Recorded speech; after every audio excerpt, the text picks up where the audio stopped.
uncanny knack and cashes in. Is on the upper left wing. Just got inside, circles around, pure. Boston has the mismatch on Lloyd. Help comes. Kick out. Hull will fire. And hit from three. Last two positions inside from Indiana. Smith tied up by Hull. Why don't you think you were able to find any flow, and when that was the case, what are you trying to do to jumpstart things, maybe on the defense? Well, it's hard for us to find flow when there's a foul call every 10 seconds. I mean, it just really is. And when they're at the free throw line, we can't get up and down the floor.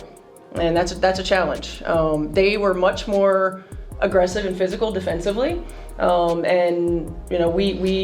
didn't counter that with our off-ball actions or with our back cuts.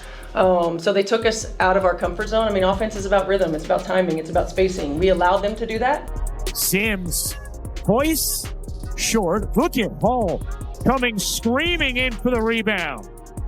Boston trying to body Wilson, and does.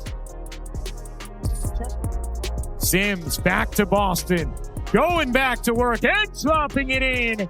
An aggressive and effective Aaliyah. A recap from last night. So Asia Wilson pushes Howard in the back. Howard pushes her in the back. It's a foul on Howard. Look at this. Aaliyah Boston gets totally fouled by Alyssa Smith. Like, it's obvious, but no call. And then Asia Wilson gets the call for not half as much.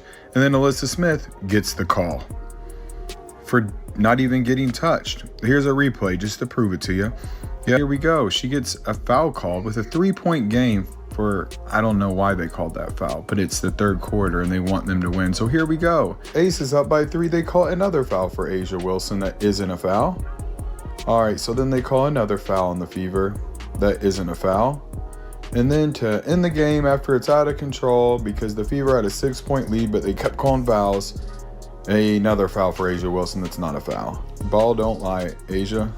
Missed 11 shots. Asia Wilson sets a screen where she extends her leg out, but of course they call the foul on Lexie Hull for Asia Wilson's illegal screen. Then Asia Wilson and Alyssa Smith totally foul Michaela Timpson, but there is no call. Could have took a 1-point lead going into half. Now we're up by 3 and they call a foul that isn't a foul. So we don't get calls when we're getting hit, but back to Hull, wide open 3 is good. The floor that she wants, doesn't it?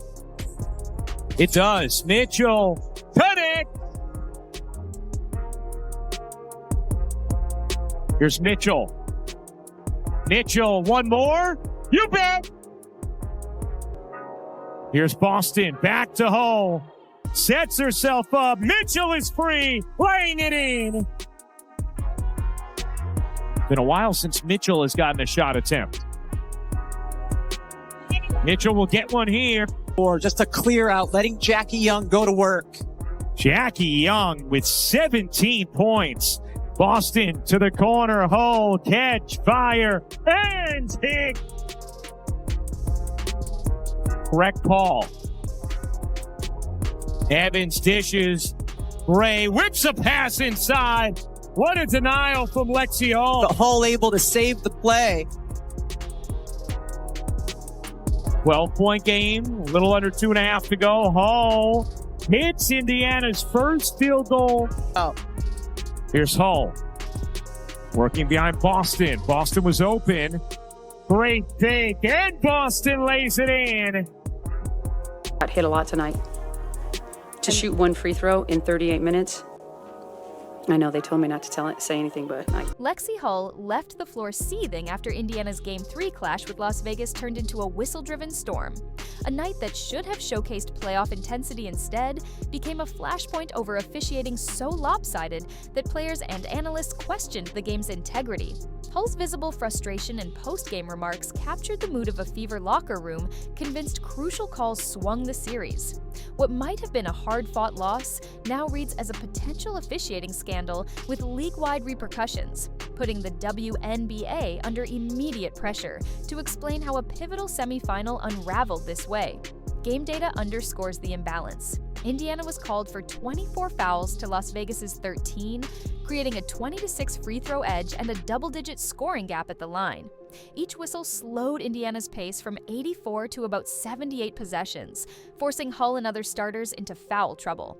Hull logged 22 minutes instead of her usual 30+, while Caitlin Clark's assists dipped below her 8.2 post-All-Star average. Outside the arena, the reaction was instant. Over 3 million social interactions within hours, non-stop ESPN and Amazon highlights, and double-digit live odds swings on sportsbooks as bettors recalibrated in real time. Analysts called it a textbook example of how officiating can swing outcomes as decisively as shooting slumps.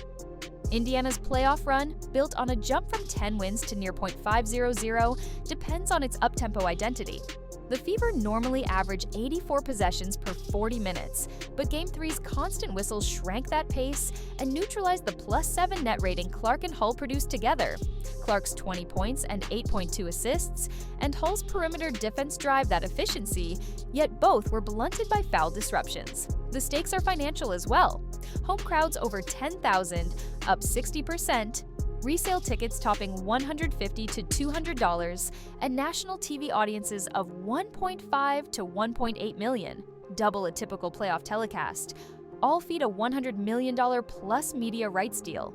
A game many fans deem compromised doesn't just threaten a series lead, it risks undercutting the league's growth narrative. Historically, WNBA playoff foul differentials stay within plus or minus 6 calls, but Indiana faced a 24 to 13 gap, creating a free throw spread rarely seen this deep in the postseason. 2 decades ago, when league pace hovered near 77 possessions and three-point attempts were far lower, such disparities were easier to absorb. Today's 84 possession, 26 threes per game landscape magnifies each whistle. Clark's rookie metrics, 20 points, 8.2 assists, +7 net rating, surpassed Diana Taurasi's debut numbers, yet she drew quick whistles and lineup disruption instead of leeway. NBA parallels like LeBron James or Chris Paul challenging officiating usually resulted in delayed fines, not near-instant discipline, showing how a viral, data-driven environment compresses the window from accusation to consequence. Clark's draw powers every revenue stream. Rookie record jersey sales, 10,000 plus home crowds, resale seats near $200, and a 58% spike in Indiana-related betting handle all illustrate how every possession carries monetary weight. ESPN primetime games at 1.5 to 1.8 million viewers and League Pass growth over 40% underpin the league's next broadcast deal. The 3+ million social interactions around Game 3 are marketable, yet also force sponsors and broadcasters to question competitive integrity, an essential component of any rights negotiation or international merchandise push.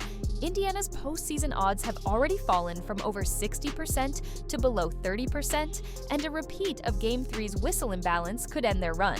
For the league, perceived manipulation threatens ticket demand, merchandise growth, and a $100 million plus media rights package. Sportsbooks that saw a 58% surge in Indiana wagers also reported unusual live odds swings, underscoring risk to the WNBA's expanding gaming partnerships. Pressure is building for stricter referee grading, more transparent assignments, or expanded replay to reassure fans and sponsors that outcomes are earned on the floor. Lexie Hull's fury is now more than a personal outburst. It's a warning shot at the heart of WNBA credibility.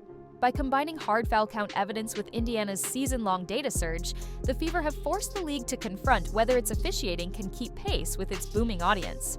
Will the WNBA tighten oversight and replay rules before the playoffs end? And can it rebuild trust with fans and bettors who saw a pivotal game decided at the whistle? What happens next will decide whether this controversy fades or sparks lasting reform in how the league safeguards competitive integrity.